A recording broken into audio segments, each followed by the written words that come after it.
Почитувани добар ден. Министерството за внатрешни работи продолжува со засилените акцијски контроли во областа на сообраќајот.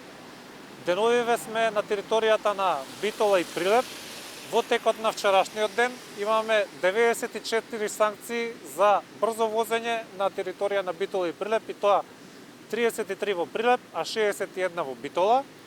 Очигледно е дека овие засилени акцијски контроли кои што ги споредуваме во овој период даваат резултати и имаме значително намалување на бројот на сообраќајни незгоди.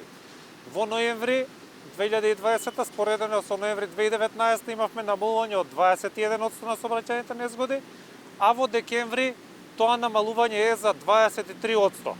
Исто така имаме година каде што имаме рекордно мала бројка на жртви во сообраќајот во историјата на државата. Министерството за внатрешни работи продолжува со овие засилени акцијски контроли и апелираме до граѓаните да ги почитуваме сообраќајните правила и прописи и на тој начин да придонесеме за безбедноста на улиците и на патиштата.